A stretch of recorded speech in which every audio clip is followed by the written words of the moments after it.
તો શું ખરેખર ઇન્ફર્ટિલિટી આટલી વધી રહી છે અને શા માટે આટલા બધા આઈવીએફ સેન્ટર્સ? અને હવે જેમ સોસાયટીમાં લાઈફસ્ટાઈલ બદલાતી જાય છે, મેરેજની એજ બદલાતી જાય છે, એમ ઇન્ફર્ટિલિટીનો રેશિયો પણ વધતો જાય છે. બાળક રાખવાની જો આપણે પ્રયાસ કરી રહ્યા છે કોઈ કપલ અને વારંવાર મિસકેરેજ થઈ રહ્યું છે, તો એને પણ આપણે એક ઇન્ફર્ટિલિટીનું નામ આપી શકાય કે પછી એ ઇન્ફર્ટિલિટી નથી? એટલે કે ભાઈ 1 વર્ષના અંતે, લગ્ન જીવનના અંતે જો એને પ્રેગ્નન્સી રાખી નથી શકાતી તો એનો મતલબ કે એને પ્રોબ્લેમ છે. તો કયો સમય સાચો છે જેમાં પ્રેગ્નન્સી રાખી શકાય? એટલે કે ભાઈ ફિમેલની ફર્ટિલિટી એની એજની સાથે એકદમ ડ્રેસ્ટિકલી ડાઉન જાય છે. એવું નથી કે ભાઈ infertility is equal two IVF. તમારી પાસે કોઈ આવ્યું અને એને આઈવીએફ નથી કરાવવું, તો તમે એમને કોઈ નોર્મલ સજેશન આપી શકો? સ્ત્રીઓ કઈ ભૂલો કરે છે જેનાથી ઇન્ફર્ટિલિટી થાય છે અને પુરુષ એવી કઈ ભૂલો કરે છે જેનાથી ઇન્ફર્ટિલિટી થાય છે? એટલે જંક ફૂડ ખાવાથી પણ તમારી ફર્ટિલિટી થોડી ડાઉન થાય છે. એગ ફ્રીઝિંગ અને સ્પર્મ ફ્રીઝિંગ માટેનો મેં ઓપ્શન સાંભળ્યો છે. શું છે એક્ઝેક્ટલી? સ્પર્મ એક્સચેન્જ થઈ જાય તો આવું કંઈ બનતું હોય છે કે આઈવીએફ થોડું પેઇનફુલ થઈ જશે? આઈવીએફના ઇન્જેક્શન્સથી કોઈ લોંગ ટર્મ સાઇડ ઇફેક્ટ નથી હોતી. તો પછી મેમ આઈવીએફનું જે બાળક છે એમાં કોઈ ખોડખા પણ આવવાના ચાન્સીસ વધી જાય? નમસ્કાર મિત્રો, હું છું પૂજા ચૌહાણ. ટોક જંકશનમાં આજે આપણી સાથે જોડાવા જઈ રહ્યા છે ડોક્ટર સોનલ શાહ, જેઓ એક ગાયનેકોલોજિસ્ટ છે, સાથે આઈવીએફ સ્પેશિયાલિસ્ટ પણ છે અને પ્રભુ કૃપા હોસ્પિટલ સાથે કાર્યરત છે. તેઓનો 25 વર્ષનો અનુભવ એ આજે આપણી સાથે શેર કરવા જઈ રહ્યા છે. આજનો પોડકાસ્ટ દરેક એવા માણસ માટે છે જેઓ ફર્ટિલિટી વિશે, આઈવીએફ વિશે, પ્રેગ્નન્સી વિશે સાચી સમજ મેળવવા માંગે છે. ચાલો શરૂ કરીએ અને વેલકમ કરીએ ડોક્ટર સોનલ શાહનો. Welcome ma'am, welcome to Talk Junction. Thank you so much પૂજાબેન for inviting me for this podcast. અને આનાથી ખરેખર સોસાયટીને ઘણું બધું નોલેજ મળશે અને જે યંગ કપલ્સ અને ઘણા બધા યંગ ફિમેલ્સ અને મેલ્સ કે જેને એવા ક્વેશ્ચન્સ છે કે ભાઈ ફ્યુચરમાં પ્રેગ્નન્સી ક્યારે અને કેવી રીતે પ્લાન કરવી, એ લોકોને ઘણી જ ઇન્ફોર્મેશન મળશે. ચોક્કસ મેમ. તો મેમ આપણે શરૂ કરીએ છીએ આઈવીએફની સમજ માટે. તો મારે જાણવું છે કે આઈવીએફ વિશે આટલી બધી અવેરનેસ પહેલા તો નહોતી. અત્યારના ગલીએ ગલીએ ઘણા બધા આઈવીએફ સેન્ટરો ખુલી રહ્યા છે. તો આઈવીએફ અને ઇન્ફર્ટિલિટી આ બે કનેક્ટેડ છે. તો શું ખરેખર ઇન્ફર્ટિલિટી આટલી વધી રહી છે અને શા માટે આટલા બધા IVF centres? To start with કહીએ તો ઇન્ફર્ટિલિટીનો રેશિયો પહેલાં પણ હતો, પણ એટલું રજિસ્ટ્રેશન નહોતું થતું, એટલે કે લોકોને એના વિશેની એટલી બધી ઇન્ફોર્મેશન નહોતી મળતી સોસાયટીને. અને હવે જેમ સોસાયટીમાં લાઈફસ્ટાઈલ બદલાતી જાય છે, મેરેજની એજ બદલાતી જાય છે, એમ ઇન્ફર્ટિલિટીનો રેશિયો પણ વધતો જાય છે. ટુ સ્ટાર્ટ વિથ આઈવીએફની ટ્રીટમેન્ટ વિશે વાત કરીએ તો it was very complicated initially, years back. તો એટલી બધી પોપ્યુલર નહોતી કેમ કે એને ઇમ્પ્લિમેન્ટ કરવી એટલી ઇઝી નહોતી. અને હવે એમાં બહુ સારી ટેકનોલોજી આવી ગઈ છે, એટલે એનું ઇમ્પ્લિમેન્ટેશન બહુ ઇઝી બની ગયું છે. એટલે બહુ ઇઝીલી અવેલેબલ અને ઇઝીલી એક્સેસિબલ ટ્રીટમેન્ટ છે આપણા કન્ટ્રી માટે. ઘણી વખત મેમ કપલ જાતે ડિસાઈડ કરતું હોય છે કે મારે લગ્ન જીવનમાં થોડો બ્રેક જોઈએ છે પહેલા અને પછી અમે લોકો બેબી પ્લાન કરશું. પણ જ્યારે એ પોતે બ્રેક નથી નક્કી કરતા અને બેબી પ્લાનિંગ ભગવાન પર છોડી દે છે, તો કેટલો સમય રાહ જોવી એ બરાબર કહેવાય? કપલ માટે એમ કહી શકાય કે જે કપલનું લગ્ન જીવન 1 યરનું છે, એક્ટિવ મેરેજ લાઈફ, મેડિકલ લેંગ્વેજમાં કહેવાય કે એક્ટિવ મેરેજ લાઈફ, એટલે કે without using contraception for 1 year, if they are not able to conceive, એટલે કે ભાઈ 1 વર્ષના અંતે, લગ્ન જીવનના અંતે જો એને પ્રેગ્નન્સી રાખી નથી શકાતી તો એનો મતલબ કે એને પ્રોબ્લેમ છે અને એ લોકોની ઇન્ફર્ટિલિટી છે તેમ કહી શકાય અને દે રિયલી નીડ મેડિકલ ટ્રીટમેન્ટ. હવે આના ઉપરથી મને એક પ્રશ્ન થાય છે મેમ કે શું વારંવાર મિસકેરેજ થવું આફ્ટર મેરેજ, બાળક રાખવાની જો આપણે પ્રયાસ કરી રહ્યા છે કોઈ કપલ અને વારંવાર મિસકેરેજ થઈ રહ્યું છે, તો એને પણ આપણે એક ઇન્ફર્ટિલિટીનું નામ આપી શકાય કે પછી એ ઇન્ફર્ટિલિટી નથી? Good question. પ્રેગ્નન્સી રહેતી નથી કે રહી ગયા પછી મિસ થઈ જાય છે. They are more or less nearly same. Underlying etiology, એના કારણો ઘણા ખરા સેમ હોય છે અને ટ્રીટમેન્ટનો પાથ પણ ઘણીવાર સેમ હોય છે. એટલે કે તમે બાળક લઈને ઘરે નથી જતા, એટલે કે તમને ઇન્ફર્ટિલિટી છે તેમ કહી શકાય અને તમારે ડેફિનેટલી મેડિકલ ટ્રીટમેન્ટની જરૂર છે તેમ કહી શકાય. તો હવે મેમ તમે જે રીતે કીધું કે ભાઈ હવે બધા કરિયર ઓરિએન્ટેડ થઈ ગયા છે, હવે લગ્ન પણ મોડા થાય છે, તો કયો સમય સાચો છે જેમાં પ્રેગ્નન્સી રાખી શકાય? ઇન્ડિયન વુમેન્સ એટલે કે એશિયન વુમેન્સ વિશેની વાત કરીએ તો કે best time for pregnancy is between 23 to 30 years. ગર્લની એજ એના એગ ઉપર સૌથી પહેલાં વર્તાય છે. એટલે કે છોકરી 30 યર્સની થાય છે તો કે એની 25% ફર્ટિલિટી ડાઉન થઈ જાય છે just because of her age. Once she is 35, her almost 50% eggs will become bad, એટલે કે એની 50% ફર્ટિલિટી ઓછી થઈ જાય છે અને 40 વર્ષ પછી તમારી 80% ફર્ટિલિટી ઓછી થઈ જાય છે. એટલે કે ભાઈ ફિમેલની ફર્ટિલિટી એની એજની સાથે એકદમ ડ્રેસ્ટિકલી ડાઉન જાય છે.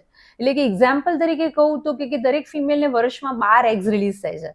All this 12 eggs are not fertile, પણ ડિપેન્ડ ઓન ઇન્ડિવિજ્યુઅલ. તો એમ કહેવાય કે ભાઈ એમાંથી પણ એની ફર્ટિલિટી એજની સાથે ડાઉન જતી જાય છે.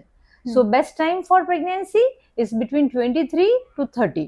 ઘણા કપલ્સને મેં એવા જોયા છે, પહેલી પ્રેગ્નન્સી તો ચલો નેચરલી કન્સીવ થઈ ગઈ, તો બીજી પ્રેગ્નન્સીમાં ઘણી વખત પ્રોબ્લેમ આવતો હોય છે. તો શું એ પણ ઇન્ફર્ટિલિટી છે આફ્ટર 30 યર્સની? આપણે જન્મ લઈએ છીએ ત્યારે એક પર્ટિક્યુલર ક્વોલિટી ઓફ એગ્સ લઈ અને જન્મ લઈએ છીએ. હવે એ ક્વોલિટી થોડી ઘણી પુઅર છે અને એને એજ લાગી જાય છે તો એ વધારે પુઅર થઈ જાય છે. એટલે એને અમારી લેંગ્વેજમાં કહેવાય સેકન્ડરી ઇન્ફર્ટિલિટી.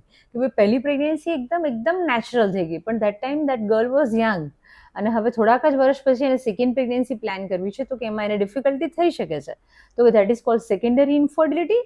અને એની પણ ડેફિનેશન સેમ છે કે તમે 1 year ટ્રાય કર્યો અને if you are not able to conceive તો તમારે મેડિકલ ટ્રીટમેન્ટની જરૂર છે જ, તેમ કહી શકાય.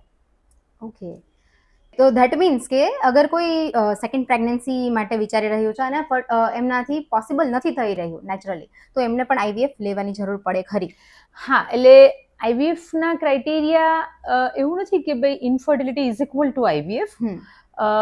એના ક્રાઇટેરિયામાં કહીએ તો સૌથી પહેલો આવે છે એજ, ફિમેલની એજ.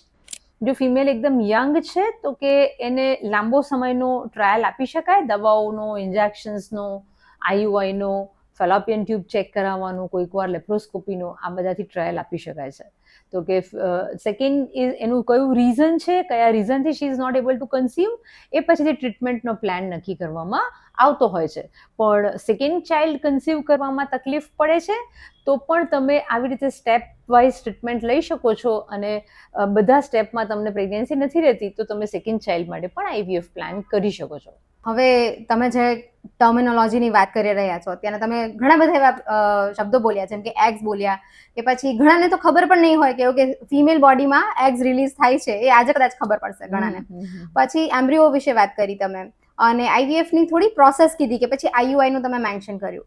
હવે મારે જાણવું છે કે કોઈ અગર પ્રેગ્નન્સી માટે ટ્રાય કરી રહ્યું છે, પહેલી એની પ્રાયોરિટી હશે મેમ કે એને નેચરલી કન્સીવ કરવું છે, તો જો અગર આઈવીએફ વિશે ન વિચારે, તમારી પાસે કોઈ આવ્યું અને એને આઈવીએફ નથી કરાવવું, તો તમે એમને કોઈ નોર્મલ સજેશન આપી શકો? પછી આપણે આ ટર્મ્સની પણ વાત કરીએ.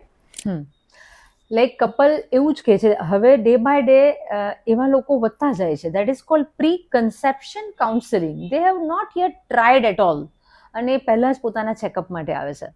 તો આવા કપલે કયા રિપોર્ટ્સ કરાવવા જોઈએ? તો કે બેઝિક રિપોર્ટ્સ કરાવડાવી લો, જેવા કે થાઇરોઇડ, પ્રોલેક્ટિન, શુગર, તમારું હિમોગ્લોબિન, એ બધું ચેક કરાવડાવી લો.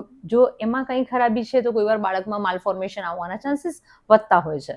અને that is called pre conception counselling. એમાં અનધર થિંગ ઇઝ મેડિકેશન. તો કે બંને partner folic acid, B12, vitamin D3 લઈ શકે છે અને એની સાયકલની લેન્થ ઉપરથી આપણે એના ફર્ટાઇલ ડેઝ નક્કી કરી આપી શકીએ છીએ.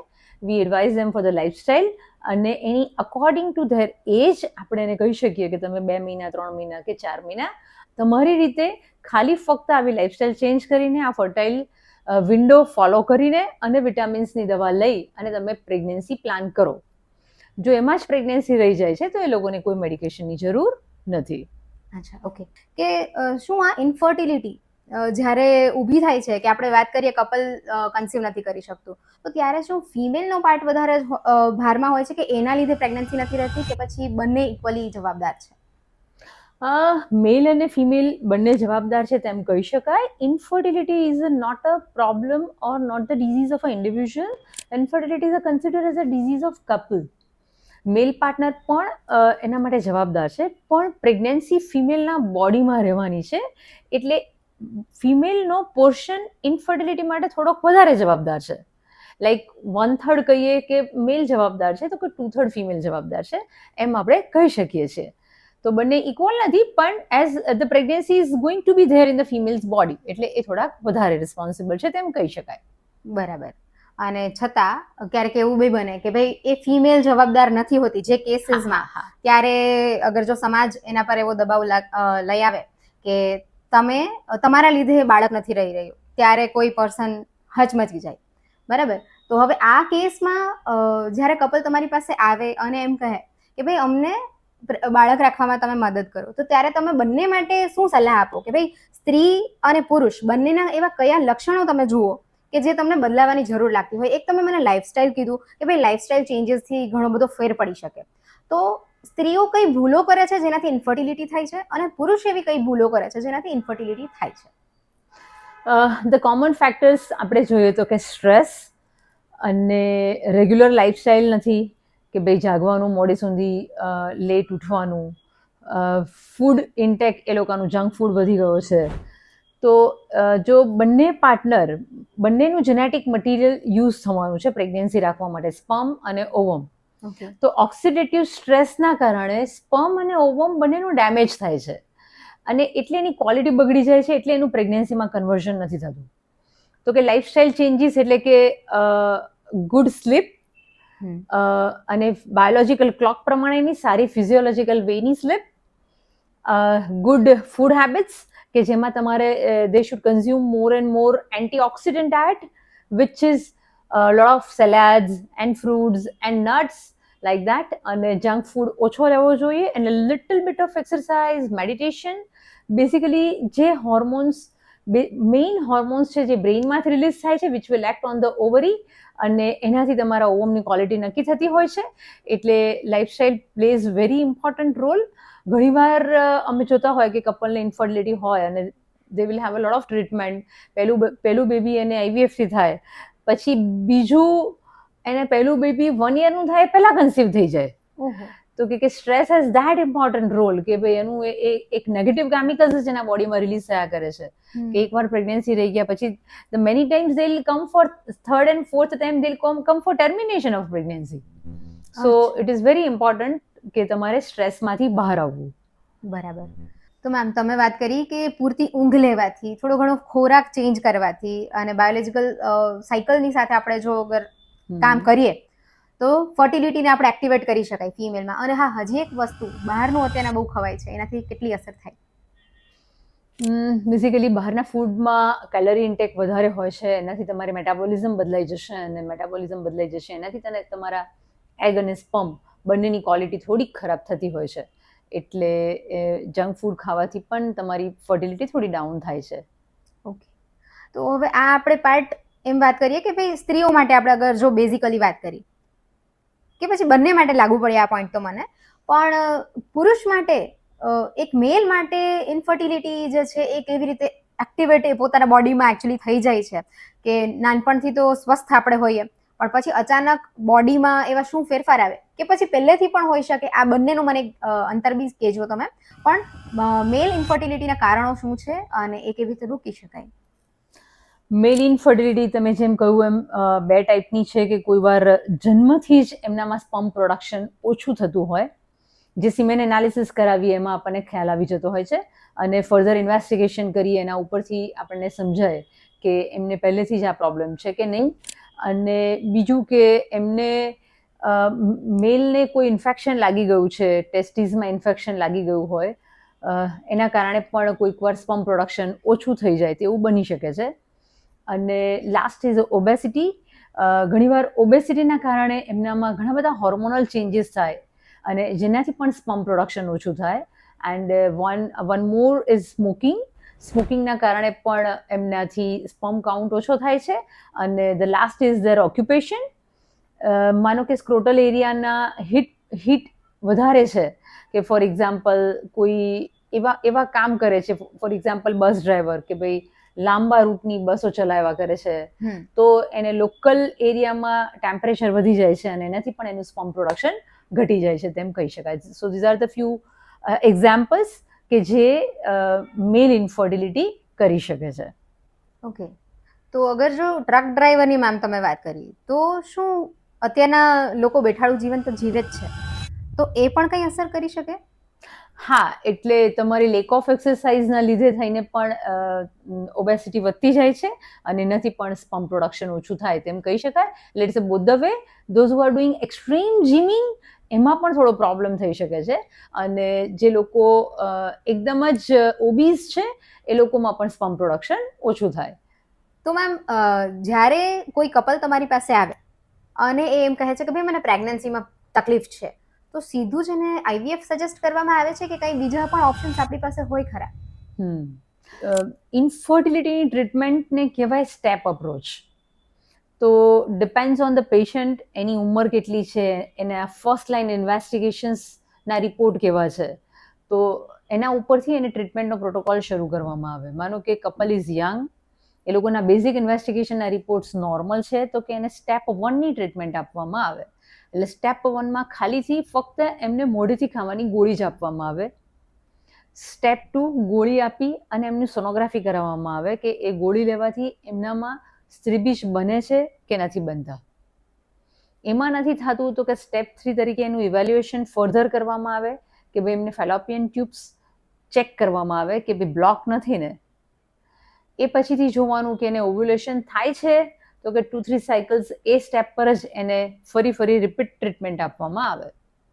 એ પછીથી જો કપલ કન્સીવ નથી કરી શકતું તો કે ગોળીની સાથે એમને ઇન્જેક્શન્સ આપવામાં આવે અને એને ઓવમ રિલીઝ કરવામાં આવે. આની સાથે કોઈ વાર લાગે છે જરૂર તો આઈયુઆઈ પણ કરવામાં આવે. આ પછીથી પણ જો દર્દી કન્સીવ નથી કરી શકતું તો એને છેલ્લે આઈવીએફ સજેસ્ટ કરવામાં આવે. પણ દરેક સ્ટેપ ઉપર એને ઇનફ ટ્રાયલ આપવામાં આવે. That depends on there investigation report અને એમની એજ ઉપરથી નક્કી કરવામાં આવે. ઓકે, તો કોઈ પણ માણસને આઈવીએફ કરાવવાની જરૂર પડશે કે નહીં, તો એ ડિસાઇડ થાય છે આઈવીએફ માટેના રિપોર્ટ્સથી. અને એ રિપોર્ટ્સ પછી આટલી બધી પ્રોસેસમાંથી જો અગર એ પાસ થાય અને છેલ્લે જરૂર પડે તો આપણને આઈવીએફની જરૂર પડે, એવું અહીંયા સમજાઈ રહ્યું સો છે. IVF clinic that doesn't mean કે બધાનું આઈવીએફ જ કરવામાં આવશે. દરેકને નોન આઈવીએફથી જ પહેલો પ્રયત્ન કરવામાં આવે અને એમાં નથી સફળતા મળતી તો જ પછી આઈવીએફ તરફ જવામાં આવે. ઓકે, અહીં મેમ અજુગતો લાગશે તમને આ એક પ્રશ્ન, એ મારે પૂછવો છે. 2022માં એક મૂવી આવી હતી ડોક્ટર જી કરીને, આયુષ્માન ખુરાનાની એ મૂવી હતી. અને એ મૂવીમાં એ ડોક્ટર જ્યારે એક પેશન્ટને કન્સલ્ટ કરી રહ્યા હતા, એક ફિમેલને, તો એણે કહ્યું કે ભાઈ મને પ્રેગ્નન્સી નથી રહેતી, એના હસબન્ડે એવું કહ્યું. અને પછી જ્યારે ચેકઅપ માટે અંદર ગયા ત્યારે ફિમેલે ડોક્ટરને એમ કીધું કે ભાઈ અમારું ઇન્ટરકોર્સ જે છે એ જ બરાબર નથી થઈ રહ્યું. તો શું આવા પણ પ્રશ્નો થતા હોય છે જ્યારે કપલ આવે તમારી પાસે, ત્યારે આવા પ્રશ્નો લઈને પણ આવતા હોય છે કે પછી આના માટે આપણને અવેર કરવાની જરૂર ખરી? Very true, very true. ઘણીવાર કપલને એ સમજાતું જ નથી હોતું અને મોટા ભાગના કપલો જે એ લોકોને ઇન્ટરકોર્સના પ્રોબ્લેમ છે એ લોકો ઇન્ફર્ટિલિટી સાથે જ પ્રેઝન્ટ થતા હોય છે કે ભાઈ બાળક કન્સીવ નથી થતું. તમે એને ડિટેલ એક્ઝામિનેશન કરો અથવા તો ડિટેલ હિસ્ટ્રી પૂછો ત્યારે સમજાય કે ભાઈ they are not able to perform only. તો કે ભાઈ વજાઇનિઝમસ કરીને એક કન્ડિશન છે કે જેમાં ફિમેલ પાર્ટનરને ઇન્ટરકોર્સ ઇઝ વેરી પેઇનફુલ. તો કે એને ફક્ત નાનકડી એવી ટ્રીટમેન્ટ આપવામાં આવે કે કોઈ નાનકડી એવી સર્જરી કરવામાં આવે અને ઇઝીલી એ લોકો કન્સીવ થઈ જતા હોય છે. તો કે સેમ વે ઘણીવાર હસબન્ડમાં નાના એવા પ્રોબ્લેમ હોય છે તો કે તમે એક સિમ્પલ ડ્રગ પ્રિસ્ક્રાઇબ કરો અથવા તો એને થોડી ઘણી હિન્ટ આપો તો કે without any kind of medication just આ સ્મોલ હિન્ટથી જ એ લોકોની પ્રેગ્નન્સી રહી જતી હોય છે. ઓકે, બહુ સરસ ઇન્ફોર્મેશન છે મેમ. હવે આઈવીએફ અને ઇન્ફર્ટિલિટી માટે આપણે ઘણી વાત કરી, પણ આઈવીએફ એક્ઝેક્ટલી શું છે એને તમે થોડું સરળ ભાષામાં અમને સમજાવો જેથી બધાના મનનો પ્રશ્ન જે છે એ સોલ્વ થાય. બેઝિકલી આમ વિચારો તો કે ભાઈ પ્રેગ્નન્સી એક બહુ સિમ્પલ અને સરળ અને ફિઝિયોલોજિકલ વસ્તુ છે, પણ જેને પ્રેગ્નન્સી નથી રહેતી એને ભગવાને એનું બોડી જ કંઈક એવું બનાવ્યું છે કે જે પ્રેગ્નન્સીને વિરોધ કરે છે. આઈવીએફમાં એને કહેવાય ઇન વિટ્રો ફર્ટિલાઇઝેશન, એટલે કે જે ગેમેટ્સ છે આપણા એગ અને સ્પર્મ એને બોડીની બહાર કાઢી લેવામાં આવે છે અને લેબોરેટરીમાં જ એનું ફર્ટિલાઇઝેશન કરવામાં આવે છે. એટલે કે સ્પર્મ છે એને લઈને ઓવમમાં ઇન્જેક્ટ કરી દેવામાં આવે છે જેને ઇક્સી કહી શકાય અને એ ઇક્સીથી જ એમ્બ્રિયો બનાવવામાં આવે છે. બોડી જેવું એને એન્વાયરમેન્ટ આપવામાં આવે છે લેબોરેટરીમાં, અને આ એમ્બ્રિયોને હવે નવી ટેકનિકથી ડે 5 સુધી લઈ જવામાં આવે છે, જેને કહેવાય બ્લાસ્ટોસિસ. તો કે બ્લાસ્ટોસિસને જો ટ્રાન્સફર કરવામાં આવે છે તો કે પ્રેગ્નન્સીનો રેશિયો બહુ હાઈ થઈ જાય છે. પહેલાંના વખતમાં આટલા સારા લેબોરેટરીઝ એન્વાયરમેન્ટ નહોતા, એટલે ડે 3ના એમ્બ્રિયોને જ ટ્રાન્સફર કરવામાં આવતા, તો કે એમાં સક્સેસ રેટ પહેલાં ઓછો હતો. હવે ડે 5ના એમ્બ્રિયોઝને ટ્રાન્સફર કરવામાં આવે છે, તો કે એમાં સક્સેસ રેટ થોડોક વધારે છે. ઘણીવાર બોડીની અંદર એગ રિલીઝ થયું કે નહીં એ નથી ખબર પડતી. રિલીઝ થયું તો કે ફેલોપિયન ટ્યુબમાં થઈને યુટ્રસમાં આવ્યું કે નહીં તે નથી ખબર પડતી. આવ્યા પછીથી એનું ફર્ટિલાઇઝેશન થયું કે નહીં તે નથી ખબર પડતી. તો કે આટલા જે સ્ટેપ્સ છે તે આઈવીએફમાં બાયપાસ કરવામાં આવે છે. એટલે બધી જ પ્રકારની ઇન્ફર્ટિલિટીની ટ્રીટમેન્ટમાં આઈવીએફનો સક્સેસ રેટ હાઈએસ્ટ છે, અને ઘણા ફોલ્ડ હાઈ છે. જો આપણે વાત કરીએ તો કે મોઢેથી ખાવાની ગોળી, તો કે એનું success rate is just 2 to 5%. આ મહિને 100 કપલ્સ ગોળી ખાશે તો એમાંથી ફક્ત 2 થી 5 લોકો જ બાળક લઈને ઘરે જશે. પછીની ટ્રીટમેન્ટ છે that is injection and IUI. તો કે ઇન્જેક્શન અને આઈયુઆઈ નો success rate is hardly 12 to 15%. જ્યારે આઈવીએફ કરવામાં આવે છે અને if it is young couple તો they may reach success rate may reach up to 60-70%. Okay, તો હવે આ તમારા જવાબ ઉપરથી એક વસ્તુ ક્લિયર થાય છે કે આઈવીએફ એટલે 100% બાળક એવું નથી ગણી શકાતું, પણ હાઈએસ્ટ પર્સન્ટેજ રેટ છે જેનો સક્સેસ રેટ છે આઈવીએફથી બાળક આવવાનો. તો જ્યારે કોઈ માણસ તમારી પાસે આશાથી આવ્યું હોય કે ભાઈ હવે અમને બાળક જોઈએ છે આઈવીએફથી, તો કોઈ એવા પેરામીટર્સ ખરા કે જેમાં તમે પહેલેથી જ કહી શકો કે ભાઈ આમાં પોસિબલ છે સક્સેસ રેટ વધશે તમારો અને આમાં જે છે ઘટી જશે, તો કોઈ પહેલેથી ડિસાઇડ કરી શકે કોઈ? બેઝિકલી આઈવીએફ પછીથી પ્રેગ્નન્સી લેવી છે તો કે એમાં 3 જ વસ્તુ ઇમ્પોર્ટન્ટ છે. તો ફિમેલનું યુટ્રસ સારું હેલ્ધી હોવું જોઈએ. ઘણીવાર યુટ્રસમાં જ ડિઝીઝ છે, તો કે તમે કેટલું પણ સરસ એમ્બ્રિયો આઈવીએફમાં બનાવો છો પણ એ એમ્બ્રિયો ચીટકી નથી શકતો, જેને મેડિકલ લેંગ્વેજમાં કહેવાય ઇમ્પ્લાન્ટેશન. તો કે એનું ઇમ્પ્લાન્ટેશન નથી થઈ શકતું. તો કે સોનોગ્રાફી કરીએ તો કે મોરોલેસ આપણને સમજાઈ જતું હોય છે કે એનું યુટ્રસ કેવું છે. એનાથી આગળ એક ઇન્વેસ્ટિગેશન આવે છે જેને કહેવાય હિસ્ટ્રોસ્કોપી. તો કે હિસ્ટ્રોસ્કોપી કરીએ છીએ તો કે યુટ્રસની અંદરનું એન્વાયરમેન્ટ આપણને ખબર પડે છે કે એમાં કોઈ ઇન્ફેક્શન છે, એમાં કોઈ મસા છે, જેને મેડિકલ લેંગ્વેજમાં પોલિપ કહેવાય. તો એ બધું ક્લિયર કર્યા પછી યુટ્રસનું બ્યુટિફિકેશન કરવામાં આવે તો ઇમ્પ્લાન્ટેશન રેટ વધી જતો હોય છે. So number 1 is a health of uterus. Success rate આઈવીએફનો કોના ઉપર ડિપેન્ડન્ટ છે? તો કે number 1 is a health of uterus. Number 2 is age of gametes. તો કે મેલ અને ફિમેલ બંનેની એજ બહુ ઇમ્પોર્ટન્ટ છે. તમે ખેતી કરો છો, સિમ્પલ એક્ઝામ્પલ કહું તો એમાં તમે 10 બીજ નાખો છો તો કે 10 ઝાડવા નથી થતા. જે બીજ સારા છે એનું ઝાડવામાં કન્વર્ઝન થાય છે. એ જ રીતે જો તમારા ઓવમ અને સ્પર્મ સારા છે તો કે સારી ક્વોલિટીના એમ્બ્રિયો બને છે. તો કે આઈવીએફમાં દરેક સ્ટેજે આપણને ઇન્ફોર્મેશન મળે છે કે ઇન્જેક્શન્સ આપીએ તો કે કેટલા ફોલિકલ બન્યા તે સોનોગ્રાફીમાં ખબર પડે છે. એ ફોલિકલનું એસ્પિરેશન કરી અને એને માઇક્રોસ્કોપમાં જોઈએ તો આપણને ખબર પડે છે કે કેટલા હેલ્ધી એગ્સ મળ્યા, ઓવમ મળ્યા. અને એમાં સ્પર્મ ઇન્જેક્ટ કર્યા પછી ડે 5ના ખબર પડે છે કે એમાંથી કેટલા બ્લાસ્ટ મળ્યા. તો કે જેને વધારે બ્લાસ્ટોસિસ્ટ બને છે, સારા એમ્બ્રિયોઝ બને છે, એનો સક્સેસ રેટ વધારે સારો છે. તો કે દરેક સ્ટેજે આપણને ઇન્ફોર્મેશન મળે છે. ધ મેઇન શું છે? તો કે તમારું seed and soil. Seed and soil. Seed means egg and sperm and soil means uterus. જો આ 3 હેલ્ધી છે તો કે તમારો success rate is very high. Okay, તો મેમ તમે જેમ વાત કરી કે ભાઈ યુટ્રસ એક સારું હોવું જોઈએ અને એગ અને સ્પર્મની ક્વોલિટી જો સારી હોય તો સારી એવી પ્રેગ્નન્સી રહી શકે. તો હવે અત્યારના જો અગર કોઈ યંગ પર્સન ડિસાઇડ કરે છે કે ભાઈ મારે મોડી ઉંમરે લગ્ન કરવા છે, તો કોઈ એગ ફ્રીઝિંગ અને સ્પર્મ ફ્રીઝિંગ માટેનો મેં ઓપ્શન સાંભળ્યો છે, શું છે એક્ઝેક્ટલી? હા, હવે ઘણા બધા કપલ, ઘણી બધી ફિમેલ એગ પ્રિઝર્વેશન માટે આવતી હોય છે. ફોર એક્ઝામ્પલ, એવું લાગે કે ભાઈ મારે કરિયર માટે એબ્રોડ જવો જ પડે એમ છે અને પછી જ હું મેરેજ કરી શકું એમ છું, કે પછી જ હું પ્રેગ્નન્સી રાખી શકું એમ છું. તો કે there are 2 things. If you are married, then you can go for embryo freezing. તો કે વધારે સારું છે ને success rate is very high. અને જો લગ્ન જ નથી થયા તો તમે તમારા એગ પ્રિઝર્વ કરી શકો છો. ધારો કે તમે, અને એ પણ એગ પ્રિઝર્વ તમે અર્લી કરાવો છો તો 35 there is no role of egg preservation. તો કે એ તો ઓલરેડી 35 છે, તો કે then you won't have much benefit. તમે તમારું એગ પ્રિઝર્વેશન આમ 20s કરાવો છો, 25, 26, 20, like 30s till 30 is good. તો તમારું એગની એજ ત્યાં ફ્રીઝ થઈ ગઈ. પછી ભલે ને તમે પ્રેગ્નન્સી 35 રાખો છો, પણ તમારું એમ્બ્રિયો અને તમારું બેબી છે એ તમારા 30 યર્સના એગમાંથી જ બનેલું છે, તો કે એની ક્વોલિટી વધારે સારી હોય. ઓકે, એમ્બ્રિયોને થોડું ડિસ્ક્રાઇબ કરી આપો મેમ. બેઝિકલી મેં કહ્યું એ પ્રમાણે કે ભાઈ આઈવીએફમાં જે બાળક બને છે તેને મેડિકલ લેંગ્વેજમાં એમ્બ્રિયો કહેવામાં આવે છે. એમ્બ્રિયો 2 રીતે ટ્રાન્સફર કરી શકાય. ડે 3ના, એટલે કે બનાવ્યા પછીથી 3જા દિવસે એને ટ્રાન્સફર કરવાનું યુટ્રસમાં. કોઈક વાર એવું કરવું પડતું હોય છે કે જે લોકોને હાર્ડલી 1 કે 2 જ એગ્સ નીકળે છે, તો કોઈ વાર ડે 5 સુધી એમ્બ્રિયો નથી પહોંચી શકતો લેબોરેટરીમાં, તો કે ડે 3ના ટ્રાન્સફર કરવામાં આવે. તો કે બોડીના એટમોસ્ફિયરમાં કદાચ એ ત્યાં પાછો ગ્રો થઈ જાય છે અને પ્રેગ્નન્સી એને રહી જાય છે.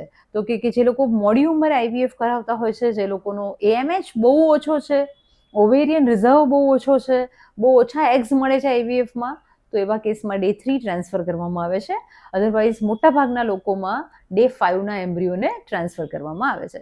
ઓકે, તો માણસને એવું ક્યારે લાગે, કપલને એવું ક્યારે લાગે કે હવે આ અમારે આઈવીએફ કરાવવાની જરૂર પડશે? ઇન્ડિકેશન શું હોય?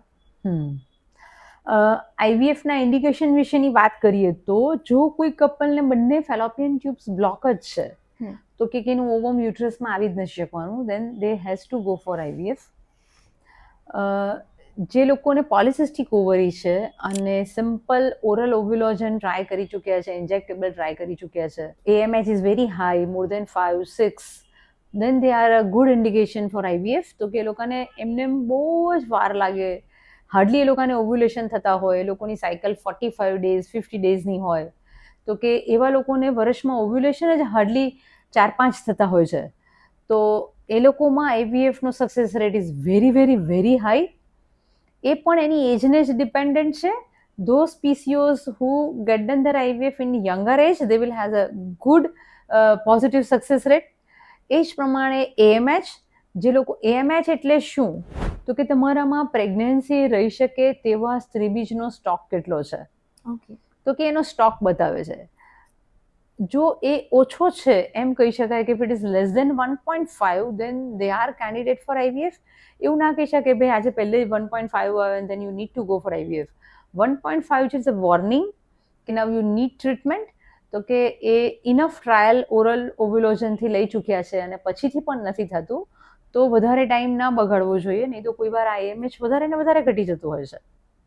ઓકે, અને સ્પર્મ કાઉન્ટ જેના બહુ જ ઓછા છે એ લોકો પણ they are all candidate for IVF. જે લોકોનું લગ્ન જીવન એમ કહેવાય કે 3 વર્ષ કરતાં વધારે છે, 3 વર્ષ કરતાં વધારેથી એ લોકો ટ્રાય કરે છે અને નથી રહેતું.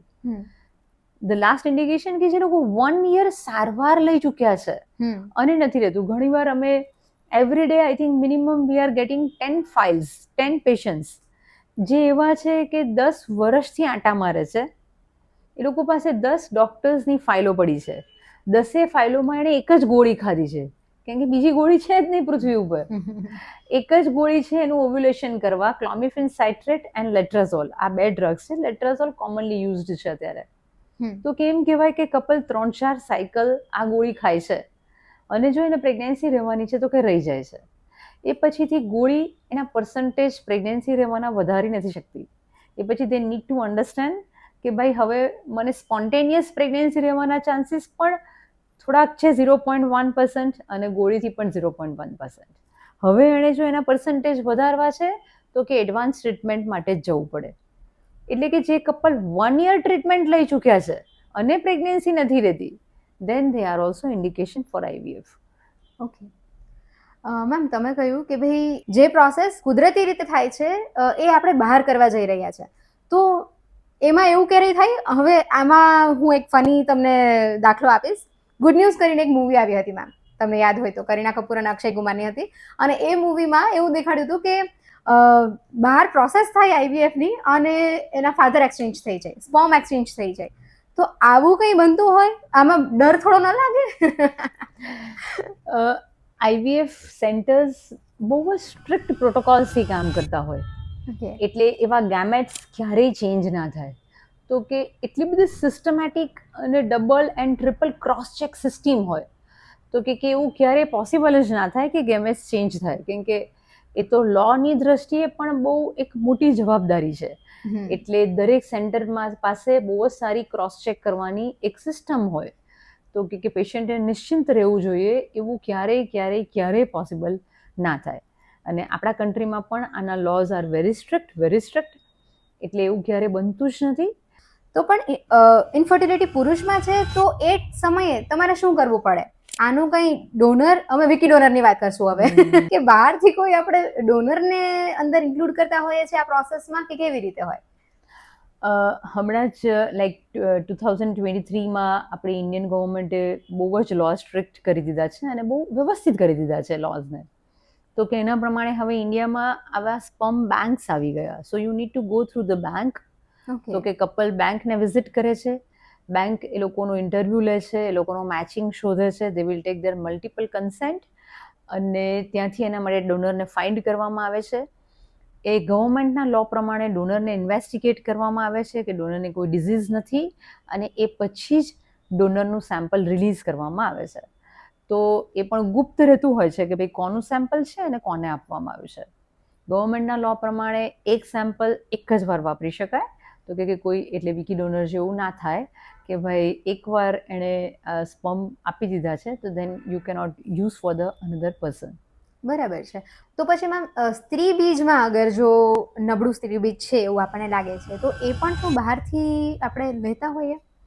હા, ઘણી બધી એવી કન્ડિશનો છે, જેમ કે કોઈને પ્રીમેચ્યોર મેનોપોઝ આવી ગયો છે કે ભાઈ એની એજ કરતાં 32માં એને મેનોપોઝ આવી ગયો, તો એવા કન્ડિશનમાં એ લોકો પાસે કોઈ ફર્ટાઇલ એગ્સ છે જ નહીં એના બોડીમાં, તો એવા સંજોગોમાં આપણે કોઈ બીજી છોકરીના સ્ત્રી બીજ લેવા પડતા હોય છે.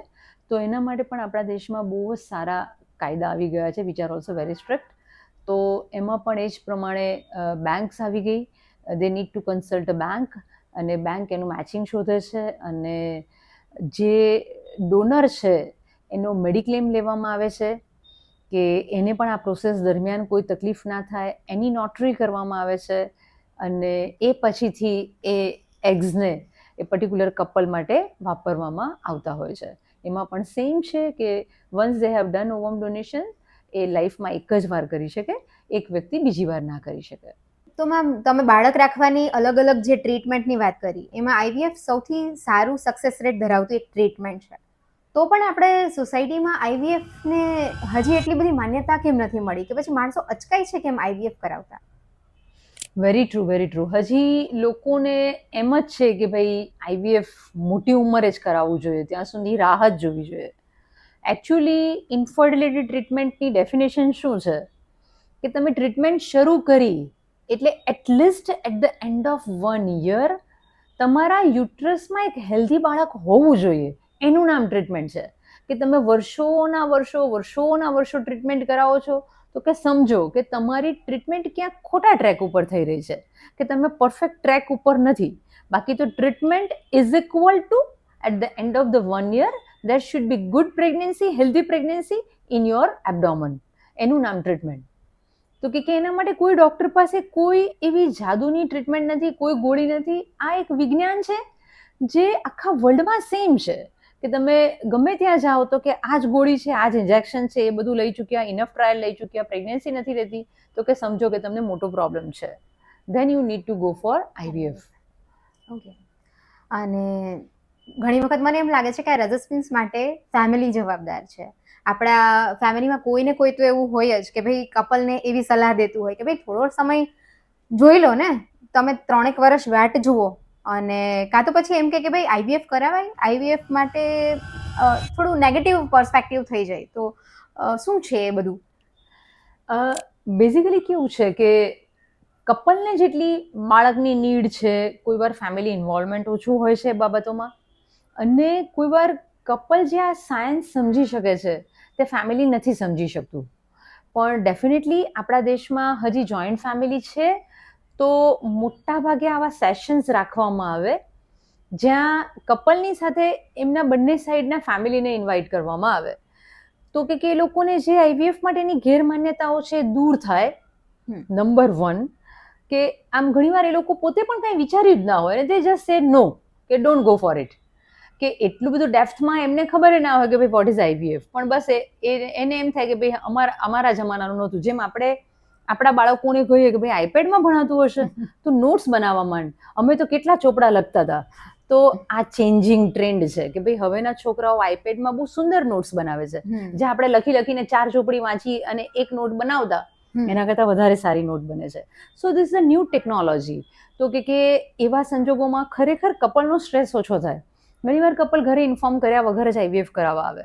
તો એવા સંજોગોમાં પહેલાં અમે એ જ કહીએ કે ભાઈ ઓલરેડી તમે સ્ટ્રેસમાં છો અને ફેમિલીનું સ્ટ્રેસ તમારું ઓછું થાય એના માટે come with your family members, કે જેને અમે પણ બહુ સરસ રીતે સમજાવીએ કે ultimately they are your well wisher, કે એને પણ તમારા જેવું દુઃખ છે જ, તો કે લેટ ધેમ ઇન્વોલ્વ.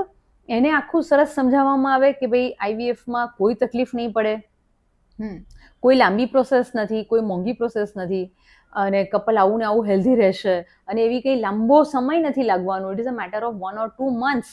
ઘણીવાર કપલ એમ કહે કે મેડમ લાસ્ટ જાન્યુઆરીમાં અમે તમારી ફર્સ્ટ વિઝિટ કરી હતી અને આ જાન્યુઆરીમાં આવું બ્યુટિફુલ ચાઇલ્ડ લઈને અમે ઘરે જઈએ છીએ. તો કે આનાથી સ્પીડમાં રિઝલ્ટ તમને કોણ આપી શકે? તો better to come with family, તો કે તમારો સ્ટ્રેસ ઓછો થઈ જાય છે. બરાબર, થોડી ટ્રાન્સપરન્સી જે છે એ આવી જાય અને ત્યારે આપણે અંદરથી વધારે ખુશ રહીએ અને પ્રેગ્નન્સી સારી જાય એવું લાગે છે. તો અચ્છા, તમે કીધું કે ભાઈ મોંઘી નથી આ ટ્રીટમેન્ટ, તો શું ખરેખર બધાને પરવડે એવું આ IVF છે? વર્ષો પહેલાં IVFમાં વપરાતી ઘણી બધી વસ્તુઓ આપણે બહારથી મંગાવવી પડતી. એટલા સારા કલ્ચર મીડિયા એટલા ઇઝીલી અવેલેબલ નહોતા, એટલી બધી ટેકનોલોજી નહોતી, એટલો ટ્રેન અને સ્કિલ્ડ મેડિકલ ટીમ નહોતી. પણ હવે એ બહુ ઇઝીલી થઈ ગયું છે અવેલેબલ, એટલા માટે it is a easily affordable. એવું નથી કે IVF એ કોઈ રીચ લોકો માટેની ટ્રીટમેન્ટ છે. તો કે ભાઈ વી હેવ મેની એક્ઝામ્પલ, કે ભાઈ કોઈ ફેક્ટરીમાં કામ કરતો સાદો વર્કર છે, તો કે મામૂલી એવી એના ત્યાંથી શેઠ પાસેથી લોન લઈ અને બહુ ઇઝીલી IVF કરાવી અને ખૂબ સુંદર બાળક લઈને ઘરે જતા હોય છે. ઘણીવાર આપણને એમ થાય કે ભાઈ આને શું સમજણ પડશે, પણ they have so much faith અને એટલા ઇઝીલી કે લેસ ધેન અ યરમાં એ લોકો બેબી લઈને ઘરે જતા હોય છે. So it is that affordable, easy affordable procedure. Okay, તો faith is important again. Faith is very important. Faith is very important. Okay, બરાબર છે. ભગવાન જ્યારે અમુક કામ નથી કરી શકતા ત્યારે ડોક્ટર જ્યારે આ શક્ય બનાવે ત્યારે IVF સ્પેશિયાલિસ્ટ જ ભગવાન લાગવા લાગે ઘણા કપલને. તો મેમ, જ્યારે તમે કહો છો કે ભાઈ ગોળી લેવી પડે કે પછી ઇન્જેક્શન લેવા પડે, ત્યારે આ સાંભળીને મને પણ એવું થાય છે ને, લોકોના મગજમાં પણ થોડું ઘણું એવું હોય છે કે IVF થોડું પેઇનફુલ થઈ જશે. તો શું છે ખરેખર? એકચ્યુઅલી એવું નથી. IVFમાં અપાતા ઇન્જેક્શન્સ હવે બહુ સરસ ટેકનોલોજીથી બનાવવામાં આવેલા છે. તો કે જે લોકો દિવસમાં 3 વાર ઇન્સ્યુલિન લેતા હોય છે એવી નીડલથી આપવામાં આવે. તો કે જો તમે બહુ શાંતિથી લો છો તો તમને સમજાય જ નહીં કે કશું તમને ઇન્જેક્શન આપવામાં આવ્યું છે. તો કે at all they are not painful. Hardly 9 to max 12 ડેઝના ઇન્જેક્શન્સ લાગતા હોય છે, કે જેમાં બિલકુલ પેઇન નથી થતું હોતું. અને તેમ છતાં મેડિકલ સેટઅપમાં તમારું એટલું બધું ધ્યાન રાખવામાં આવે કે તમને ઇન્જેક્શન આપતા પહેલાં તમને આઈસ પેક આપવામાં આવે, ઇન્જેક્શન આપી દીધા પછી આઈસ પેક આપવામાં આવે, એટલે એટ ઓલ તમને કોઈ પેઇન નથી થતું, કોઈ લોકલ ઇરિટેશન નથી થતું હતું. એ પછીની જે પ્રોસિજર છે એને કહેવાય ઓવમ પિકઅપ, એ વેરી વેલ અંડર એનેસ્થેશિયામાં કરવામાં આવે. તો કે તમને એક ઇન્જેક્શન આપવામાં આવે, તમને ઊંઘ આવી જતી હોય છે, તમારી આંખ ખુલે ત્યારે તમે રૂમમાં હોવ છો. એટલે એક પણ આ જર્નીમાં એક પણ પ્રોસિજર એવી નથી કે તમને લિટલ બીટ પણ પેઇન કરાવે. તો તમે આવા જ ફ્રેશ રહી અને આખી પ્રોસિજર પસાર કરી શકો છો.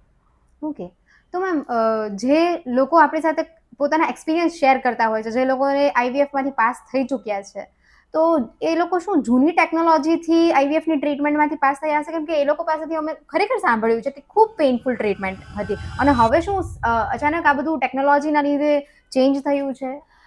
પ્રેગ્નન્સી રહ્યા પછીથી as it is artificial pregnancy, થોડો પ્રેગ્નન્સીને સપોર્ટ માટેના ઇન્જેક્શન્સ વધારે આપવામાં આવતા. પણ હવે ડે બાય ડે એવી સારી ટેબ્લેટ્સ આવી ગઈ છે કે જેણે ઇન્જેક્શનની જગ્યા લઈ લીધી છે. તો કે હવે પ્રેગ્નન્સી રહ્યા પછીથી ઇન્જેક્શન્સ ખૂબ ઓછા અપાય છે. એટલે તમારે જે 10-12 દિવસ ઇન્જેક્શન્સ લેવા પડે તે જ હોય છે. પ્રેગ્નન્સી રહ્યા પછીથી ઇન્જેક્શન થોડા ઓછા થઈ ગયા છે, એટલા માટે એ હવે એટલું પેઇનફુલ નથી રહ્યું. ઓકે.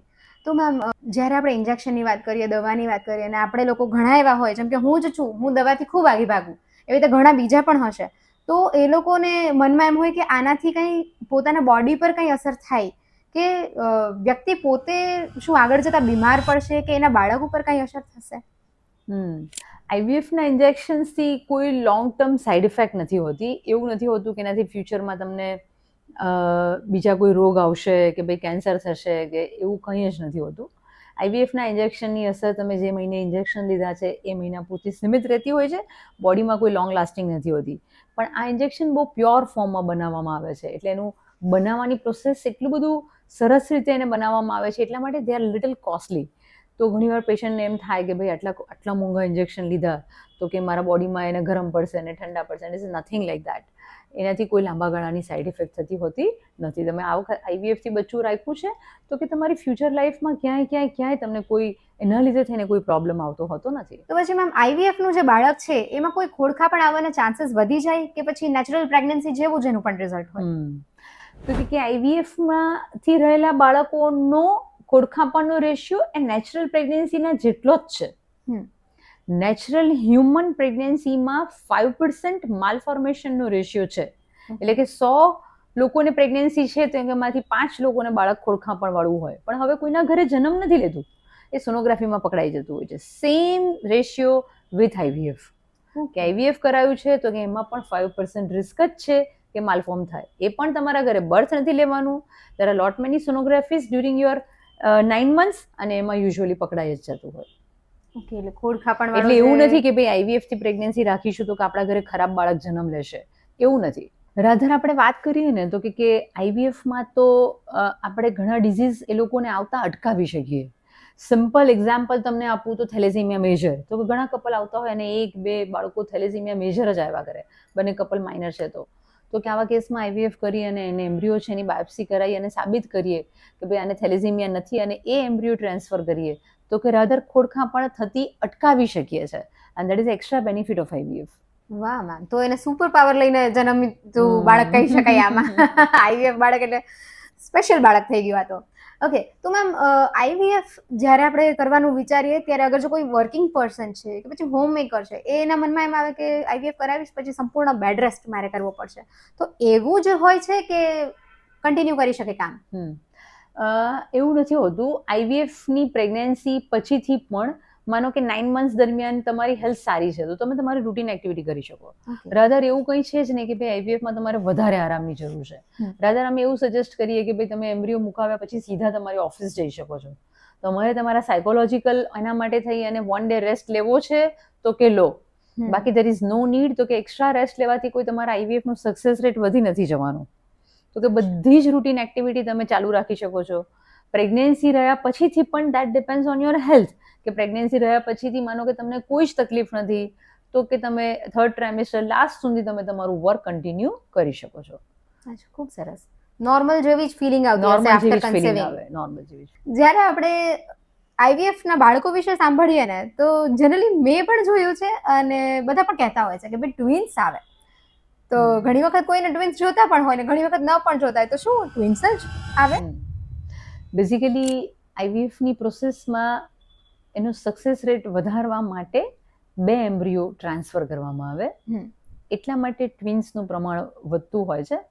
પણ હવે ટ્વિન્સ ન કરવા હોય તો જેનેટિકલી ટેસ્ટેડ સિંગલ એમ્બ્રિયો પણ ટ્રાન્સફર કરી શકાય, જેનાથી આપણે સક્સેસ રેટ પણ વધારી શકીએ છીએ અને ટ્વિન્સને અવોઇડ પણ કરી શકીએ છીએ.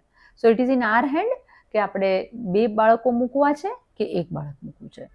તો પછી મેમ વધારે સેફ શું થાય? આમ તો singleton pregnancy is more safe than twins, કેમ કે 9 months દરમિયાન મધરનું રિસ્ક ઓછું થઈ જતું હોય છે. ટ્વિન્સમાં પ્રીમેચ્યોર ડિલિવરી થવાના ચાન્સીસ બહુ વધી જતા હોય છે. તો કે ઓવરઓલ સોસાયટી ઉપર અને કપલ ઉપર બર્ડન વધી જતું હોય છે કે પ્રીમેચ્યોર ડિલિવરી થઈ જાય તો કે બચ્ચાઓને એનઆઈસીયુમાં રાખવા પડે છે, તો કે એ બધી કોસ્ટ પણ વધતી જતી હોય છે. પણ ડિપેન્ડ્સ ઓન ધ પેશન્ટ્સ એજ અને એની હેલ્થ ઉપરથી પણ આપણે ડિસિઝન લઈ શકીએ છીએ. તો હવે આની એક નેગેટિવ સાઈડ ઉપર વાત કરીએ. જો આઈવીએફ વારંવાર નિષ્ફળ જાય તો એ માણસ ઉપર ગંભીર અસર થાય. કપલ જે છે એ હતાશ થઈ જાય, ઓલરેડી હતાશ થઈને તમારા સુધી પહોંચ્યું હોય કે હવે તમે કંઈક આશા આપો, પણ છતાં આઈવીએફ નિષ્ફળ જાય ત્યારે એ માણસે શું કરવાનું, કપલે શું કરવાનું? બેઝિકલી આઈવીએફમાં યુઝ્યુઅલી એના નિષ્ફળ જવાના કારણો આપણે સમજી શકતા હોઈએ છીએ, ડૉક્ટર સમજી શકતા હોય છે કે આ બધા છે. તો કે બાય એન્ડ લાર્જ આઈવીએફની સાયકલ શરૂ કરતાં પહેલાં જ પેશન્ટને એના વિશેની સમજણ આપવામાં આવતી હોય છે કે ભાઈ તમારા કેસમાં પ્રેગ્નન્સી ના રહેવાના આટલા રીઝન્સ છે અને એને આઈવીએફ થ્રુ આટલા પર્સન્ટેજ આપણે રેક્ટિફાય કરી શકીશું. તો કે બધાને રિયાલિસ્ટિક જ કહેવામાં આવતું હોય છે કે ભાઈ આ કોઈ વરદાન સ્વરૂપ ટ્રીટમેન્ટ નથી, this is ultimately a science. અને જે કપલને વારે વારે ફેલ જાય છે તો એને પરફેક્ટલી ટ્રીટમેન્ટ પ્લાન સમજાવવામાં આવતો હોય છે કે હવે તમારે આ રોડ મેપ ઉપર જવું જોઈએ કે જેમાં તમને સક્સેસ મળી શકે છે. અને ઘણીવાર એવા પણ કપલ આવતા હોય છે કે જેમાં સક્સેસ રેટ મેડિકલી દેખી તો બહુ ઓછો છે, તો એ લોકોને એવું સમજાવવામાં પણ આવે કે ભાઈ તમારા કેસમાં ડેફિનેટલી સક્સેસ રેટ ખૂબ જ ઓછો છે, તમારે ચાન્સ લેવો છે તો લો. ઘણાને ના પણ પાડવામાં આવે કે ભાઈ તમારે ચાન્સ જ નથી, કે better to go for adoption. For example, અત્યારે જ એક કપલ આવે છે કે જેનું uterus is very very very small, કે કોઈ હિસાબે એ પ્રેગ્નન્સી પકડી શકે તેમ જ નથી. તો કે લોકો બિચારા વર્ષોના વર્ષો ગોળીઓ ખાધા કરે, ઇન્જેક્શન્સ લીધા કરે, આઈયુઆઈ કર્યા કરે, તો કે એમાં સક્સેસ રેટ જ નથી. તો કે એવા બધા પેરામીટર્સ પરથી આપણે રિયાલિસ્ટિક સક્સેસ પર્સન્ટેજ પેશન્ટને સમજાવી શકીએ છીએ અને એના પછીના ઓપ્શન્સ તરીકે એડોપ્શન માટે પણ સમજાવી શકાય. ઓકે, તો તમે કહ્યું એવી રીતે હોસ્પિટલ્સ બહુ ક્લિયર છે, ટ્રાન્સપરન્ટ છે. મને લાગે છે બધી હોસ્પિટલ નહીં હોય મેમ. તો મને એ જાણવું છે કે કયા પેરામીટર્સ છે, એવા કયા પેરામીટર્સ લઈ અને પેશન્ટ નક્કી કરી શકે કે મારે આ આઈવીએફ સેન્ટર પાસેથી મારી ટ્રીટમેન્ટ લેવી જોઈએ? એમ કહી શકાય કે જેની પાસે ઇન હાઉસ બધી ફેસિલિટીઝ છે, કે લેબોરેટરી ઇન હાઉસ છે, સોનોગ્રાફી ઇન હાઉસ છે, એમ્બ્રિયોલોજિસ્ટ ઇન હાઉસ છે, ફાર્મસી ઇન હાઉસ છે, તો કે એક થોડુંક વધારે ટ્રીટમેન્ટ ફાસ્ટ થાય છે અને કોઈ જગ્યાએ ડિલે નથી થતું, તો કે which can increase your success rate.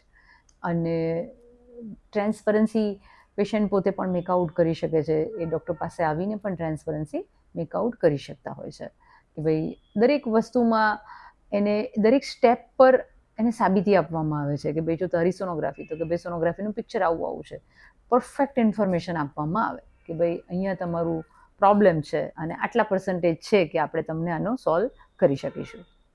Okay, અને ઘણીવાર જ્યારે નોર્મલ પ્રેગ્નન્સીમાં કોઈ માતાને એવું ફીલ થાય કે આ ડૉક્ટર પાસે મને નથી ફાવી રહ્યો, તો એ વચ્ચેથી એસ્કેપ કરી અને બીજા ડૉક્ટર સાથે વાત કરીને મૂવ કરી શકે છે. તો શું આઈવીએફમાં પણ આવું થતું હોય છે કે કોઈ વચ્ચેથી ડૉક્ટરની સાથે વાતચીત કરી લીધી તમે અને હવે અહીંયા તમારે અટકવાનો સમય આવી ગયો છે, move on two different doctor, કે પછી ન કરવું જોઈએ? Once you have started treatment તો એમ્બ્રિયો છે ડૉક્ટર પાસે, તો કે એમ્બ્રિયો મૂવ નથી થઈ શકતા, એ તમારે એ જ ક્લિનિકમાં રહી શકતા હોય છે.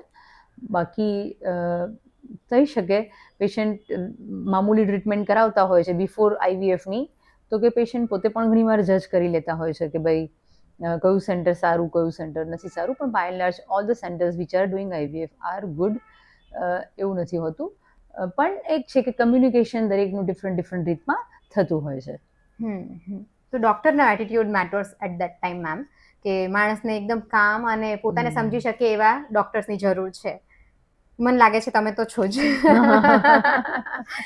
ઓકે, તો આઈવીએફની એક સાયકલ પર કામ કર્યા પછી તમે કહો છો કે ભાઈ આપણને સક્સેસ રેટ 60 to 70% મળે છે, પણ જો અગર એક સાયકલ ફેલ જાય તો બીજી સાયકલ માટે પ્રયાસ કરવા માટે વચ્ચેનું કેટલું સમય ડ્યુરેશન હોવો જોઈએ, કેટલું ગાળો રાખી શકાય? એકાદા મહિનાના ગેપ પછીથી તમે ફરીથી બીજું સાયકલ વેરી વેલ શરૂ કરી શકાય. કોઈ વધારે સમય આપવાનો જરૂર નથી હોતો, આપી શકાય તરત જ. એન્ડ દેટ ઓલ્સો ડિપેન્ડ્સ કે કયા રીઝનથી એનું રિઝલ્ટ નથી આવ્યું, એના ઉપરથી ડૉક્ટર ડિસિઝન લેતા હોય છે કે ભાઈ we need to change the path, અને બીજી કંઈ નાની મોટી પ્રોસિજરો કરવાની જરૂર છે, નાની મોટી કોઈ થેરાપી આપવાની જરૂર છે, ફર્ધર ઇન્વેસ્ટિગેશન કરવાની જરૂર છે. તો ઘણા બધા એના પેરામીટર્સ હોય ફેઇલ્ડ આઈવીએફ સાયકલ માટેના, તો કે એ પ્રોટોકોલ્સ પ્રમાણે ડૉક્ટર તમને સજેસ્ટ કરે કે ભાઈ નેક્સ્ટ સાયકલમાં તમે કરાવી શકશો કે 1-2 સાયકલ તમારે સ્કીપ કરવી પડશે. તો આઈવીએફ ટ્રીટમેન્ટના ફેલિયરથી માણસ ગભરાઈ જાય તો એ કેવી રીતે કપલે ડાયજેસ્ટ કરવું કે હું હવે આ નિષ્ફળ જઈ રહ્યું છે? એકચ્યુઅલી કેવું છે કે કુદરતે એમનું બોડી એવું બનાવ્યું છે કે which is against pregnancy.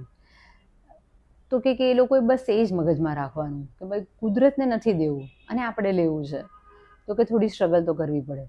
You cannot compare your self with your neighbour કે જેને 4 બાળકો છે કે ભાઈ દર વર્ષે એક બેબી થઈ જાય છે, તો કે યુ કેનોટ કમ્પેર. તમે એને કમ્પેર કરીને દુઃખી જ થવાના ધંધા છે. તો તમારે એમ વિચારવાનું કે ભાઈ મારું બોડી ભગવાને એવું બનાવ્યું જ છે કે ડગલે ને પગલે મને પ્રેગ્નન્સી રહેવામાં પ્રોબ્લેમ થાય જ છે. તો કે દરેક સ્ટેજે ઘણીવાર તમારે થોડીક એક્સ્ટ્રા માઇલ રન કરવી પડે છે. તો કે એના માટે મેન્ટલી પ્રિપેર રહેવાનું અને શેટર નહીં થઈ જવાનું કે ભાઈ ઓહો સાવ ભાંગી ગયા કે જિંદગી પૂરી થઈ ગઈ. It is nothing like that. એક જ શબ્દ યાદ રાખવાનો કે ભાઈ મારે ભગવાનને સાથે રાખીને મારે આમાં આગળ વધવું જ છે અને એ મારી મહેનતથી જ મારે આ બાળક લેવું જ છે. તો ક્યારેય તમને કંટાળો નહીં આવે. આ એક જાતની એક એક્ઝામ જ છે કે ભાઈ તમારે ક્લિયર કરવાની છે. તો કે એના માટે તમારે થોડાક એક્સ્ટ્રા એફર્ટ્સ તો કે લગાડવા જ પડશે. કેમ કે જો કુદરતને તમને આપવું હોત તો કે તમને થઈ જ જવાનું હતું. આ તો એક કુદરતી પ્રક્રિયા છે. તો કે તમારે કુદરતને નથી આપવું ને તમારે લેવું છે.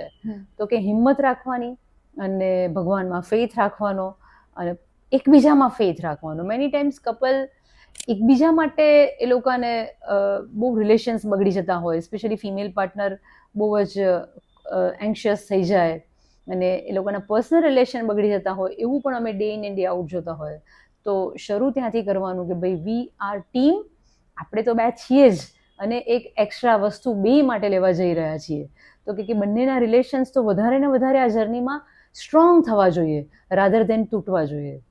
તો આ આઈવીએફની આખી સફરમાં જે કપલ્સ ડર, સમાજ કે પછી સમાજ શું કહેશે એવા મુદ્દાની સાથે આઈવીએફ ટ્રીટમેન્ટ નથી કરાવતા, તો તમારે એમને કંઈ કહેવું છે મેમ? હજી સમહાવ સોસાયટીમાં આઈવીએફ માટે બહુ ખોટી માન્યતા છે. એટલે કપલ્સ એના માટે ડરે છે કે ભાઈ કોઈને કહેતા નથી કે મેં આઈવીએફ કરાવડાવ્યું છે અથવા તો આઈવીએફ કરાવવા આવતા નથી. તો મને લાગે છે કે એના પાછળનું એક જ રીઝન હશે કે એમને એવો ડર છે કે લોકો એવું કહેશે કે આ બાળક અમારું નથી, એટલા માટે એ કોઈને કહેતા નથી. પણ આના માટે તો કહીએ તો એ તમારો પોતાનો જ કોન્ફિડન્સ છે કે તમારી પોતાએ સમજ લેવા આવવાની જરૂર છે કે ભાઈ એવું નથી હોતું. મોટાભાગે ઘણીવાર પેશન્ટ આવીને એમ કહેતા હોય તો કે અમારું તો હશે જ ને. તો અમે એ સમજાવીએ કે ભાઈ તમારું ના હોય, એ જે લોકોને પોતાનું નથી કરી શકતા દે નીડ ટુ પે મોર.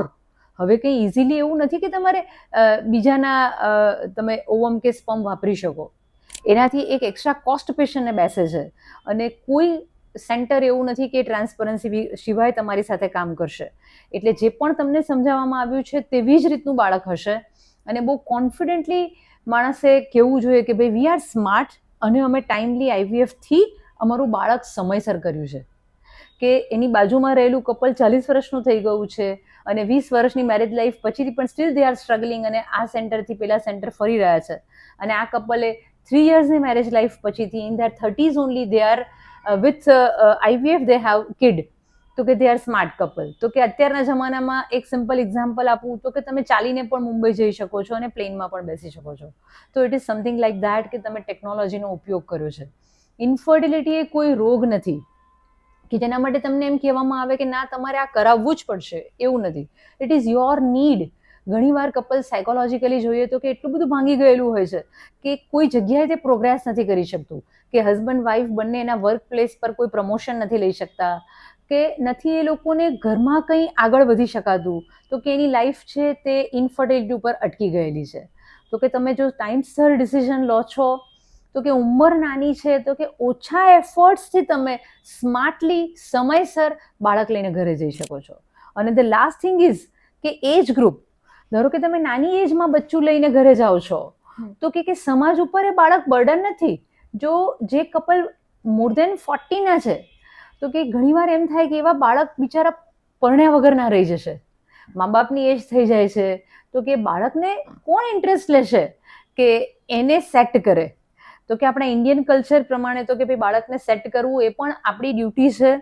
તો કે ટાઈમસર બાળકો કરી લેવા એક બહુ ઇમ્પોર્ટન્ટ છે કે તમે બાળકને સારી રીતે મોટું પણ કરી શકો છો અને સારી રીતે એની લાઈફમાં એને સેટ પણ કરી શકો છો. તો કે એના માટે સમયસર બાળક જોઈએ છે, તો કે IVF is a good treatment. એટલે કે બાળક રાખવું એ એક કપલની નીડ છે, સમાજની નહીં. તો કે એ 100% કપલનું ડિસિઝન હોવું જોઈએ અને લિટલ એક્સટેન્શનમાં ફેમિલીનું ડિસિઝન હોવું જોઈએ. સમાજ એટલે તો શું, તો કે એ તો બંને બાજુ બોલી શકે છે, નથી તો પણ બોલી શકે છે કે ભાઈ અત્યારના જમાનામાં આટલી સારી ટેકનોલોજી છે, પણ જો આ લોકો આટલા એજ્યુકેટેડ છે, they are not using this, તમે વાપરો છો તો એમ કહેશે. પણ મોર ઓર લેસ હવે સમાજ પણ ધીરે ધીરે એક્સેપ્ટ કરતો જતો હોય છે. સો સમાજની ડર નહીં, પણ આ તમારી ઇન્ડિવિજ્યુઅલ જરૂરિયાત છે. જ્યારે આપણે સમાજની વાત કરતા હોઈએ અને જ્યારે આપણે લોકોનું વિચાર કરવાની વાત કરતા હોઈએ, તો ત્યારે મને એક પ્રશ્ન આવે છે કે જે લોકો આઈવીએફ ની ટ્રીટમેન્ટ લઈ ચૂક્યા છે, તમે કીધું કે ભાઈ 1 વર્ષની અંદર તો બાળક હાથમાં હોય ને એ ત્યાંથી જતું રહે, તો આવા જે લોકો પેરેન્ટ્સ બની ચૂક્યા છે, મને લાગે છે કે એ લોકો પણ હજી હેઝિટેશનમાં છે કે હું મારું બાળક જે છે આઈવીએફ બાળક છે એવું બધાને નથી કહી શકતો. તો જો એ કહેશે જ નહીં મેમ, તો હજી વધારે આપણે માણસોને કેવી રીતે સોસાયટીને એન્કરેજ કરી શકશું અને કેવી રીતે આનું આપણે વધારે પોઝિટિવ ઇમ્પેક્ટ પાડી શકશું? બરાબર છે. તો કે હજી ઘણા લોકોને એમ છે કે ભાઈ મારા ફેમિલીમાં કે મારી સોસાયટીમાં મારું બાળકનું એક્સેપ્ટન્સ ઓછું થઈ જશે, હું જો ડિસ્ક્લોઝ કરીશ કે ભાઈ મેં પ્રેગ્નન્સી આઈવીએફથી રાખી છે. તો કે ઘણા લોકોને હજી ડિસ્ક્લોઝ કરવામાં હજી થોડુંક હેઝિટેશન થતું હોય છે.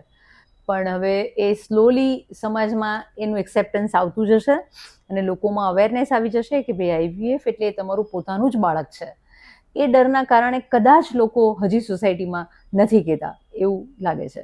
તમારી સાથે આવું કંઈ પર્સનલી થયું હોય મેમ, કે પછી મને તમે કોઈ તમારો આઈવીએફ નો કિસ્સો શેર કરી શકશો જે ખરેખર અને લોકોને ઇન્સ્પાયર કરી જાય?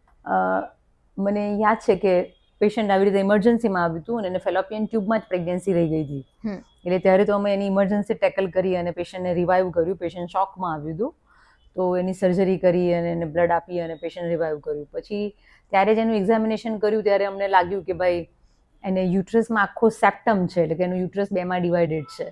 તો પછીથી એનું એ સેપ્ટમ કટ કરી અને અમે એને ખાસો એવો ટ્રાયલ આપ્યો, પણ એનું એએમએચ બહુ જ ઓછો હતો કે ભાઈ વર્ષ દિવસની દવા ઇન્જેક્શન્સ આવ્યું હોય પછીથી પણ એ કન્સીવ ના થઈ શક્યા. પછી એનું આઈવીએફ કર્યું અને આઈવીએફથી એ લોકો સરસ બાળક લઈને ઘરે ગયા. તો એ પેશન્ટ પણ આમ મિડલ ક્લાસ, લોઅર મિડલ ક્લાસનું હતું, પણ એક જ છે કે husband was very much educated, કે જે દરેક સ્ટેજે એને સમજાવવામાં આવે કે ભાઈ જો તમારો આ પ્રોબ્લેમ છે એટલે તમને આમાં રિઝલ્ટ નથી મળતા, હવે આ પ્રોસિજર કરવાની જરૂર છે, આ પ્રોસિજર કરવાની જરૂર છે. તો કે લગભગ 2-2.5 વર્ષની જર્ની પછી એ લોકો થાક્યા વગર બાળક લઈને ઘરે ગયા. તો કે એ હસબન્ડ પણ એક મામૂલી એવી સર્વિસ જ કરે છે, પણ એનો બેસ્ટ પાર્ટ એક જ હતો કે જ્યાં સર્વિસ કરે છે એ એને બહુ એન્કરેજ કરતા કે ભાઈ તું પ્રોપર જગ્યાએ છે અને મૂકીશ જ નહીં, અને બસ એની એક શ્રદ્ધા હતી કે બાળક લઈને ઘરે જશે જ. તો કે લગભગ 2 વર્ષમાં લગભગ અમે 2 થી 3 એનામાં નાની મોટી પ્રોસિજર્સ કરવી પડી અને પછીથી આઈવીએફથી બાળક લઈને ઘરે જાય છે. તો કે એકદમ જ લોઅર મિડલ ક્લાસ, તેમ છતાં મલ્ટિપલ પ્રોબ્લેમ્સના સોલ્યુશન પછી ફક્ત ને ફક્ત એની ધીરજથી એ બાળક લઈને ઘરે જાય છે.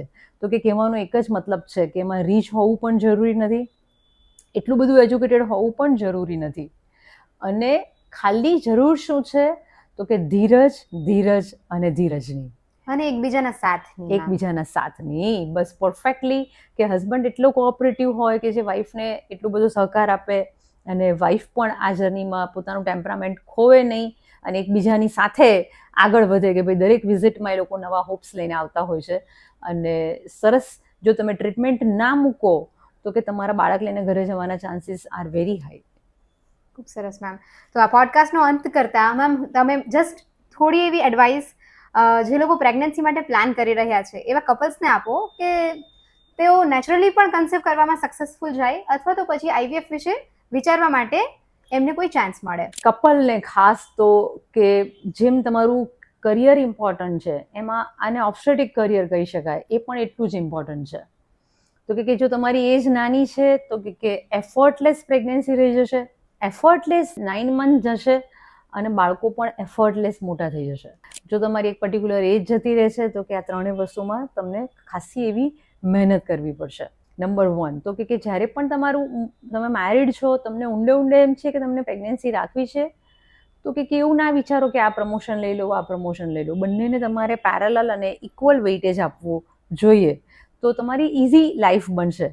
ઘણા મેં જોયું છે કે ફિમેલ્સ છે તો બહુ વર્કિંગ હોય અને બહુ જબરજસ્ત પોસ્ટ ઉપર હોય, મલ્ટીનેશનલ કંપનીઝમાં કામ કરતી હોય, દોડાદોડી કરતી હોય, એને 40 યાદ આવે કે સાલું પ્રેગ્નન્સી તો રાખવાની જ રહી ગઈ એમ, you know, because they have their own name, fame અને ટાઈમ નથી.